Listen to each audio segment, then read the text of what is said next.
Hi friends, today I'm going to show you how to make majge kodbele or masru kodbele, or we even call it as curds rings made out of rice flour and curds. So I'm going to show you the process. This is one of a Karnataka famous recipe. So here we go. This is buttermilk. You can see this. So we have just added little salt, buttermilk, little lime. And just make this like a water consistency, okay? And I've chopped coriander, curry leaves, green chilies and ginger. So I'll just put a little bit hing also now. Mix all this and keep this ready. I will tell you the next process. Now in this pan I've just put little oil to heat. I'm going to put little mustard seeds and cumin seeds. We have to make a dough first and then we will deep fry it into rings. Okay, I'll tell the whole process. It's very yummy and very tasty. It's little sour, salty, spicy, tangy. The flavor is really good. So here I have just added little green chilies according to your taste, and ginger and curry leaves finely chopped. Now let this splutter little and then I'll tell you the next process. Now just pouring the buttermilk mixture, whatever we did.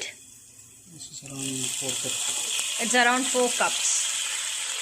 4 cups of buttermilk with little lime and salt, whatever I made a thin watery consistency of buttermilk. I'm just pouring that. So the curds are beaten into buttermilk and then we are pouring. So it should be totally 4 cups of buttermilk. And let it boil little. And as well as add the chopped coriander leaves or cilantro when it starts to boil. So let this also boil along with this. Allow it to boil for 3 to 5 minutes. Once it comes to the boiling consistency, then I will tell you the next process. So I hope till now I'm clear with this. This is a very simple, easy, and once you just start making it, you will fall in love with this kodbele. Kodbele is generally hard ones, but the ones which we do with the curds, this type, this is little soft, crunchy and tangy. It's really good. You should try it. It's one of a Karnataka famous dish. A traditional dish. And just add little soda, okay, cooking soda, just little cooking soda. I'm just stirring it in between. Can you see this? As it's boiling.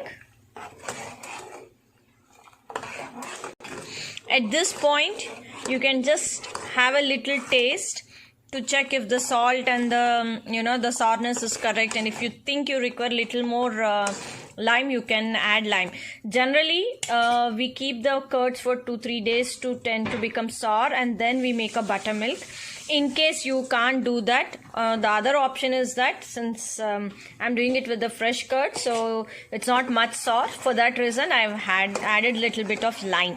So the lime is an optional part. If your curds are already sour, then you can make a very good buttermilk and do this process. If not, you can add little lemon and turn it to more sour, and then you can start your process. So let's allow it to boil for another 3-4 minutes. So stir in between. Okay, once it starts boiling, you can add little moong dal. You can see, right? Little yellow moong dal, very little at the boiling stage itself, and then mix it, stir it. Okay.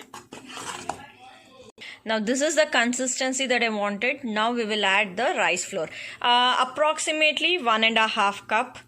I'm adding it. So you just check the process. More or less you can add accordingly. So this is how the rice flour. Now leave this like this itself and let it boil. Don't mix at this point. Hope you remember a few days back I had even shared rice flour upma, which is a sticky upma. That's also quite old recipe and well-known recipe, which is more written in the Karnataka side. So this also I'm sharing. This is one of our famous dish. So I'm just leaving this to boil. Just leave this like this only, as I told you, to boil for at least say 2-2.5 minutes. Let it boil in this. You're not going to mix at this stage. Please leave it like this. No need to close the lid, nothing. Just leave it, and it has to be in the sim. Okay, so sim your stove and let it boil. Okay, from the side slowly we will mix, and then in the center. So this is how you have to mix after 2.5 minutes slowly. So this has to be done little continuously till it forms like a dough. I'll just hold so that you will know the consistency. Okay.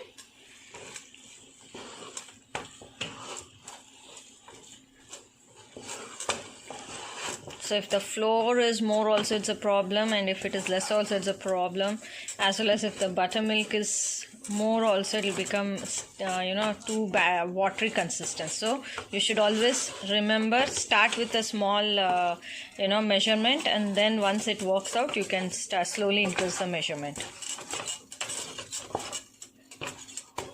Believe me, you'll just fall in love with this dish. It's an all-time hit in our house.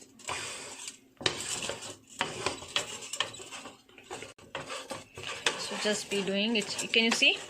The entire pan is empty. It's completely, rolled into a dough. This should be the perfect consistency. You can see the yellow moong dal also, right?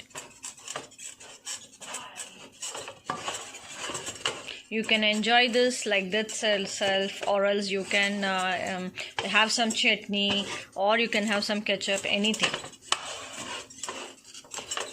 Even at this point, eating this dough is also very tasty. You should taste the dough also. It will be very tasty. So this is done almost. Okay, now switch off the stove and leave 20 minutes to cool it down. And then we will again start our next process. Just leave for 20 minutes. Okay, just adding little oil to keep up the moisture. I have switched off the stove, just little oil, and then I'm just turning the the dough. And please excuse me, my cooking videos I have recently started, so I'm not really great in that. So I'm just practicing now. This is in the right consistency. Can you see? Okay, now let's wait for 20 minutes and then I'll come back. If at this point I tasted, I felt little sourness and salt is little less. So even at this point we can mix. It's nothing to worry. But always it's better to mix in the buttermilk itself. But sometimes you can do that. I'm adding the pink salt and I've squeezed in the lemon. I'm going to mix the dough now. So you're going to mix it this way. Now again I'm adding little oil to moisturize it because we mixed lemon and salt. So little more oil and I'm trying to moisturize it. Okay, I'm just closing this for 20 minutes and this is the dough. This is very tasty to eat. So I'll just keep like this closed for some time. Now I removed the lid. Basically I just forgot to mention that when you close the lid, what happens, it gets vaporized and cooks within itself.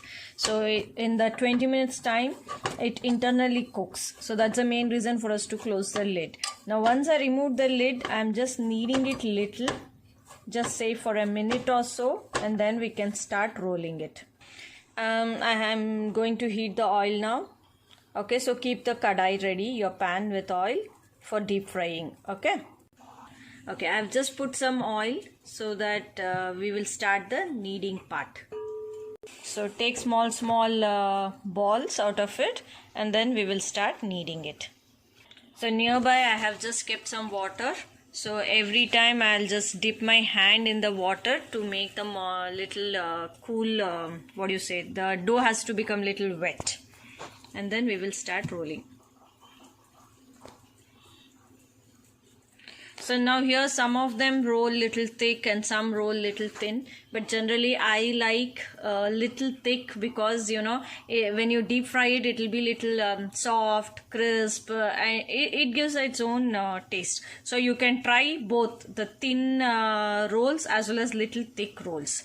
Now we'll just make few shapes and I'll show you that. I'm ready with my plating also.